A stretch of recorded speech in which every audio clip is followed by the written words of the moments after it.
Good morning, everybody. This is Cal with sections 4.1 limits of functions and 4.2, which is like theorems about limits or something like that. I don't know. We'll figure it out when we get there. Section 4.1 is going to be an extraordinarily important section for us and follows really closely from understanding limits of sequences. So this is one of these points where if you're not pretty up on all the basic stuff from Chapter 3, you're going to want to do a little bit of review before you do this reading. We're aiming for the epsilon delta definition of a limit, like you may or may not remember from Calc 1. And the first, I would read this section in general pretty carefully.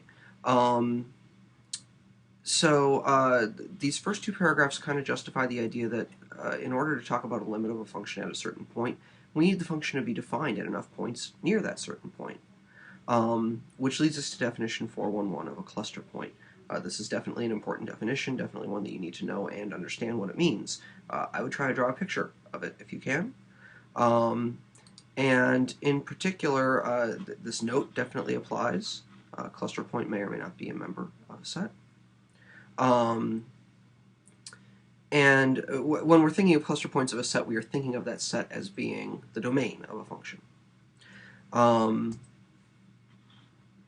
Theorem 4.1.2 is important, and again, you should make sure you understand what that says, why it relates to the definition. I would say that proving this theorem is something you should be able to do. And then make sure you understand the examples in 4.1.3. These are pretty key examples to understanding cluster points. Given that you understand that material, we're kind of assuming cluster points from there on, so make sure you're familiar with that before you move on. In the middle of page 104, we get into the precise definition of a limit. This is the same precise definition that you had in Calc 1, and you really, really, really need to be conversant with this limit. This needs to be well memorized. The remarks A and B definitely do apply. You should make sure you understand what those are saying and how they apply to what's going on. The book talks about some notation for limits at the bottom of the page, and this should be notation that you're familiar with. As well as the word diverges at the top of page 105. Theorem 4.1.5 deals with the uniqueness of the limit of a function at a point. And again, this proof is definitely something you should be able to do. And your book, actually, for once in its life, has a nice picture of this definition in the middle of the page. Theorem 4.1.6 basically gives a restatement of the definition of a limit in terms of neighborhoods. And again, this is language that you should be conversant with. If I were you, I would try to prove that theorem. Well, the proof has something to do with the paragraph above the picture here. 4.1.7 gives some really basic examples of limits, and I would go through all of these pretty carefully. Again, these are things that you should be able to do on your own when all is said and done. In fact, you'll need to be able to take limits that are more complicated than these on your own. This is a good way to dip your toe into the kinds of work that you'll be doing in this section.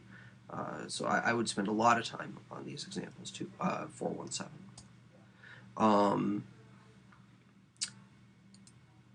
And in 4.1.8, bottom of page 107, we have the sequential criterion for limits. And this, again, is hugely important.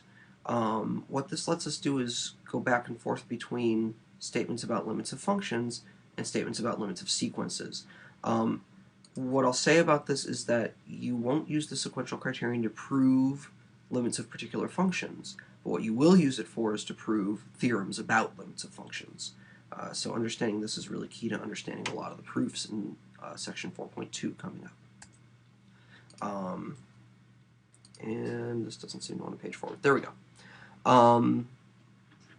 Do read through the proof. It's a good proof. Then in the middle of 108, we get into divergence criteria, how to tell when a function diverges or does not have a limit at L. And these are, again, pretty important. You should know what these are saying. And examples 4.1.10 talk about how to use these divergence criteria. And these are also pretty good examples. I would say that especially the signum function, the sign of a number, is a pretty stock example, as is the sine of 1 over x, which is one of my favorite pictures in analysis. And that finishes section 4.1. We move on to section 4.2, limit theorems. And the structure of this section is going to mirror section 3.2, and in fact we're going to prove a lot of the theorems in here by using theorems from 3.2. We start with the definition of a function being bounded on a neighborhood of a point. Make sure you understand what this says. And the idea of it's a neighborhood of a point is pretty important here. We don't need to talk about boundedness in general to talk about boundedness in a small area. Maybe a good picture, by the way, to have in mind would be for when this definition fails. F would not be bounded on a neighborhood of C if it has maybe a vertical asymptote at C, so you can think about that. Theorem 422 mirrors Theorem 322.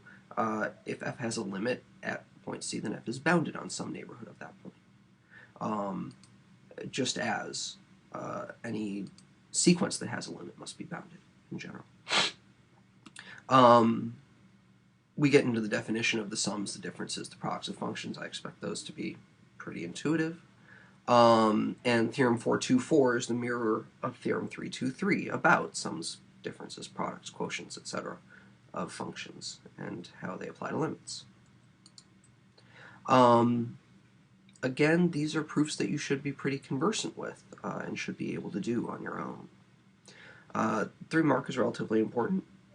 And then 425 has some examples of using these limit theorems, and these are pretty straightforward, I think. And again, you should make sure you understand what's going on in these examples. All of them, all the way through G. Theorems 426 and 427 are about, you know, how to figure out what range your limit might be in, and the squeeze theorem, and again, these mirror theorems 324 through 327. And then we have more examples after that of using these inequalities, which are, again, pretty good stock examples and things that you should be able to deal with. I especially like E and F. Those are pretty great. Theorem 429 basically says, so if the limit of a function is greater than 0, let's say, then there's some neighborhood near C where F is strictly positive. And you can say the same thing about negative. And this can be useful. And that's it for the section. So there you go.